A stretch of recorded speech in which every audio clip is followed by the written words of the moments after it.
Gospod Peterle, najprej nekaj o tej nagradi, kdo vam je podelil oziroma kdo podeljuje to nagrado, pa nekaj več še o teh kategorijah, mislim, da nekih 14-16 kategorij. Po slovensko bi rekli, da je to nagrado podelil parlamentarni časopis The Parliament Magazine, ki je uvedel to nagrado. Do te nagrade prideš, če nekdo opazi tvoje delo in se mu zdi pač vredno, da ga predloži oziroma predlaga človeka za tako nagrado. V tem primeru se je to zgodilo in potem poslanci volijo in enega izberejo. In vi ste izbran v kategoriji zdravje in pa prehrana, kot najbolj aktivni oziroma najbolj opažen nekako evropski projekt. Jaz sem bil izbran na tem področju in sem vesel, da sem bil izbran prav na tem področju, ker mislim, da je bistveno. Jaz sem tudi član odbora za zunanjo politiko, tudi tam delam, ampak bolj pri srcu mi je zdravje, ker je to zame preživetvena zgodba za Evropo.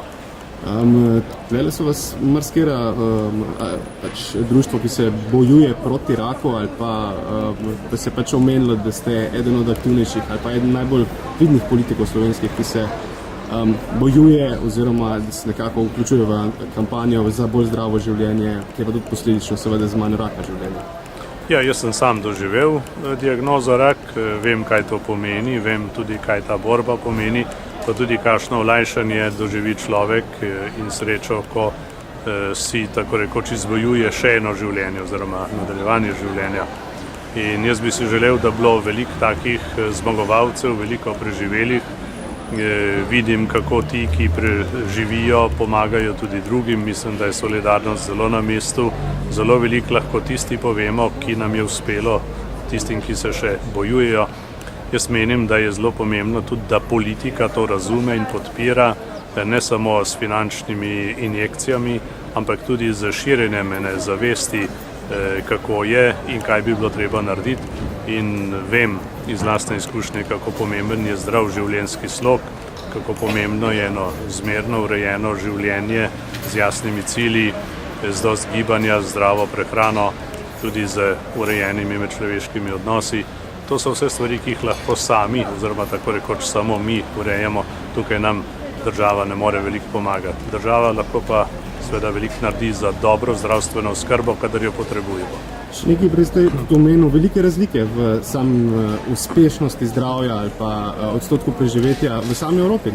Človek se tega ne bi predstavljal. Ja, te razlike so neverjetne in dajejo misel. To pomeni, da ni mobilnosti znanja, ali pa da so osnovne razmere tako težke, da ponekod nimajo opreme, ampak jaz mislim, da predvsem, da gre za vprašanje zdravja, pa tudi zavesti o preprečevanju. Recimo, če je zavest o potrebnosti zgodnjega odkrivanja raka v neki državi močna, potem se veliko rakov lahko prepreči oziroma zdravi v zgodnji fazi in je uspeh večji, kot če se tega sploh ne ugotovi ali pa se ugotovi zelo pozno.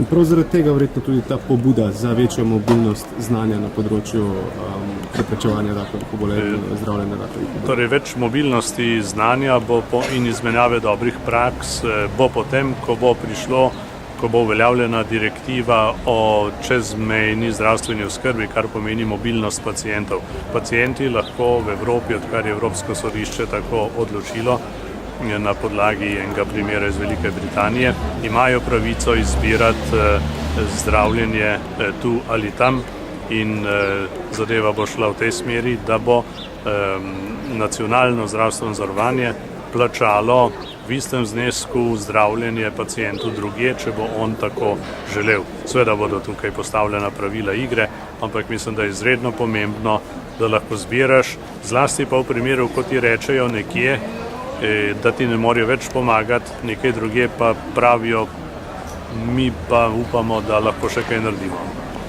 Tu je že vaša druga nagrada, odkar ste europoslanec, prav za delo europoslanca. Ja, ta je zdaj za delo evroposlancev, ona je bila pa, rekel, širša za delo v evropskem prostoru, takrat, ko smo delali v konvenciji za prihodnost Evrope. Verjetno tudi naslednje leto, ko so evropske volitve, lahko pričakujemo vašo gotovo kandidaturo, ne? Kandidaturo lahko pričakujete zame bo največja nagrada, če bom še enkrat izvoljen v Evropski parlament. Zdaj gremo še samo dva vprašanja, bolj neprijetna stvar, ker se strankarske politike tiče. Če sem vas prav razumel, v teh dneh ste bil eden, bom rekel kar jasno, iz vrst NSI-ja, ki ste nekako rekli, da je NSI izgubila, pa glavni razlog za pač takšen rezultat na volitvah je, da je pač nekako padla pod senco največje koalicijske stranke, to je SDS-a, ne? Da je nekakšno neprepoznavnost njena razlog. To so povedali številni analitiki. Ne? Problem je v tem, da ni nič naredila, da bi prišla iz sence. Ne? Torej, senca se lahko zgodi, ampak stranke ni prevladala zavez, da je treba kaj narediti in ni bila vodena v tej smeri. Pa imate tudi vi občutek, da je v bistvu vse uspehe nekako si je v sami predvolilni tekmi nekako pripela ena sama stranka? Ali pa saj ljudje smo to tako takšne signale dobivali? Gotovo je prvi stranki lažje uveljavljati, oziroma tudi prodajati skupne rezultate.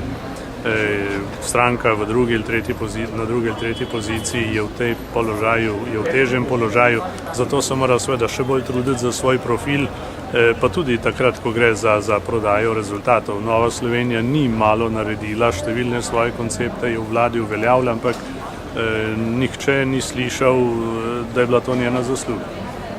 Bo na kongresu dobila novo, mogoče mlajše vodstvo?